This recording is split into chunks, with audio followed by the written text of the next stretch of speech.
Allah says in Surah Al-Imran, chapter number 3, verse 110. Kuntum khaira ummatin ukhrijat linnas. O ye Muslims, ye are the best of peoples evolved for mankind. Allah is giving us an honor and calling us Muslims as khaira ummah, the best of people. Whenever there is honor, it is always followed up with responsibility. There is no honor without responsibility. So when Allah is giving such a great honor to us and calling us the khaira ummah, the best of peoples, isn't there any responsibility? The reply is again the same verse. تَأْمِرُونَ بِالْمَعْرُوفِ وَتَنْهَوْنَ عَنِ الْمُنْكَرِ وَتُؤْمِنُونَ بِاللَّهِ. Because we enjoin what is good and we forbid what is wrong and we believe in Allah. If we do not enjoin what is good and if we do not forbid what is wrong, if we don't do dawah, we are not fit to be called as Muslims. We aren't fit to be called as khaira ummah. Dawah is compulsory for every Muslim. And inshallah my son Sheikh Farid will speak about it in more detail. It is fard. Allah says in Surah Baqarah chapter 2 verse 143 that we have made you an ummat wast, a middlemost community, so that you may be a witness over the nations and the messenger will be a witness over you. It's our duty to convey the message of Allah subhanahu wa ta'ala. And our life, the Islamic life, is a balanced life. Unlike other beliefs, it either talks about the body or fulfillment of the soul. Islam, the solution is for the body and for the soul.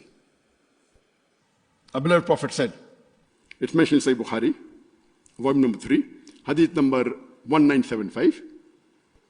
The beloved Prophet said, Abdullah, one of the Sahabas, may Allah be with him, I've heard that you fast all days and pray full nights. He said, Ya Rasulullah. The Prophet said, do not do it. Fast one day, do not fast the next day.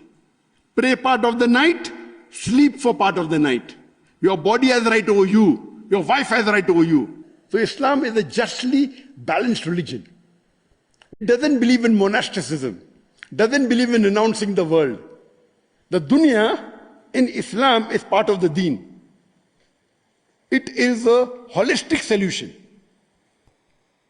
And furthermore, when people talk about happiness, talking about billionaires, we know the example of Christina Onese, who inherited wealth after her father died, who was a billionaire, and during interview she was asked that you are the richest woman in the world. She said, yes, I'm the richest woman in the world, but also the most unhappiest woman in the world.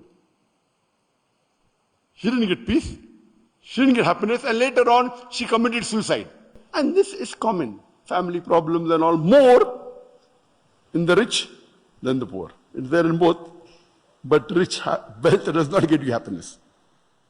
Allah says the wealth is a fitna, is a test for you. And Allah says in the Quran, in Surah Rad, chapter number 13, verse number 28, verily in the remembrance of Allah do hearts find contentment. Verily, in the remembrance of Allah, do hearts find contentment.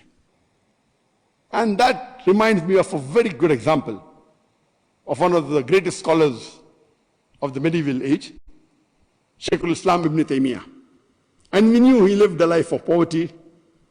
He was imprisoned, he was threatened by the enemy, he was tortured. So when the enemy threatened him, what did Shaykhul Islam Ibn Taymiyyah said? He said, that what can you do to me? What can you do to me? If you imprison me, if you put me in jail, I would do zikr of Allah. Zikr, praise, and remember Allah. If you exile me, I would tafakkur. I would contemplate on the creation of Allah. If you execute me, I would be a shaheed. I would be a martyr. My Jannah is in my heart. Imagine a person who's not afraid of dying. Whatever you want to do, you do. You cannot take away the Jannah. My Jannah is in my heart and I'm not of this dunya, I'm for akhirah. So this is true happiness. Even though he lived in poverty, even though he was taught. And if you read the statement of Ibn Qayyim, may Allah have mercy on him, he was one of the well-known students of Shaykh al-Islam ibn Taymiyyah, he says, the life that Shaykh al-Islam ibn Taymiyyah lived of poverty, he was imprisoned, but I've never seen in my life any man who's more happier than Ibn Taymiyyah. Imagine life of poverty, being tortured to give up his mission. He didn't budge. If you imprison me, I will do zikr of Allah. If you exile me, I will contemplate on the creation of Allah. If you execute me, I'll be shaheed. My Jannah is in my heart, so you cannot take away his Jannah. So this is true happiness.